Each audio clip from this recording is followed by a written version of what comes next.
Price Lord friends. இன்றைய தினம் நாம சிந்திப்பதற்காக எடுத்துக்கொண்ட யோபுவின் சரித்திரத்தின் பகுதி அதிகாரம் 31 அதிகாரத்துல முழுக்க அவர் என்ன சொல்லியிருக்காரு அப்படின்னா, யோபு முந்தின அதிகாரங்களும் இதுக்கு முந்தின அதிகாரத்துல எப்படிலாம் செல்வ செழிப்போடு வாழ்ந்தோம், அந்த மாதிரி இருப்பை இருந்தால் நல்லா இருக்கும் அப்படின்னு சொன்னாரு. அதுக்கு அடுத்த அதிகாரத்துல தான் படுற கஷ்டங்களை பத்தி குறிப்பிட்டிருந்தாரு.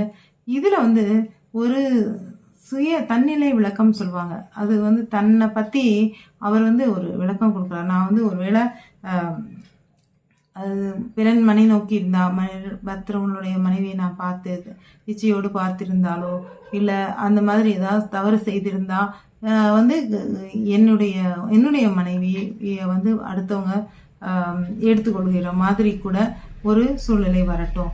நான் ஒரு பசியோட இருக்கும்போது அவன் முன்னாடி நான் அவனுக்கு உணவு கொடுக்காம நான் சாப்பிட்டு இருந்தா அது தவறு. அதே அப்படி இது வரைக்கும் நான் செய்யல. இன்னும் ஒரு மனிதன் தாய் தகப்பன் இல்லாத திக்கற்றவன், அவனை அவனுக்கு அவனுக்கு குளிர் நேரத்துல என்னுடைய ஆட்டுமயர் கச்சையே அவனுக்கு இதா இருந்துச்சு. அந்த மாதிரி அவர் செய்த நற்காரியங்கள் நிறைய இந்த அதிகாரம் முழுவதும் விளக்கமாக குறிப்பிட்டுள்ளார். இது ஒரு வேளை தவறா இருந்தா, நான் தவறான நியாயம் சொல்லியிருந்தா, நான் என்னுடைய நியாயாதிபதியின் ஸ்தானத்தை விடுத்து தவறானதை செய்திருந்தால் நான் தண்டிக்கப்பட வேண்டும்.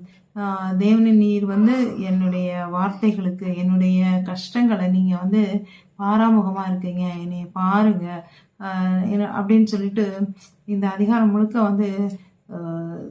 அதாவது ஒரு சில கோர்ட்ல கேஸ் சொல்லும்போது ஃபைனலா ஜட்ஜ்மெண்ட்டுக்கு முன்னாடி உங்களுடைய எல்லாத்தையும் உங்களோட கருத்துக்கள் எல்லாத்தையும் சொல்லுங்க அப்படின்னு சொல்லிட்டு சொல்லுவாங்க அந்த லாயர்ஸ். அந்த மாதிரி ஜட்ஜு அப்படி சொல்லுவாரு.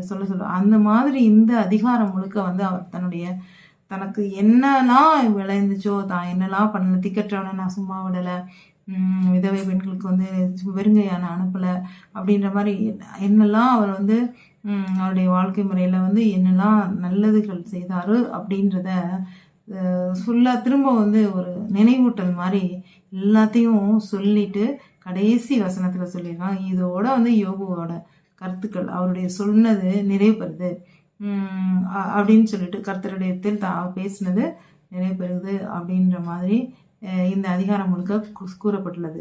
அதை கொஞ்சம் எடுத்து படிச்சு பாருங்களேன். அல்லேலூயா.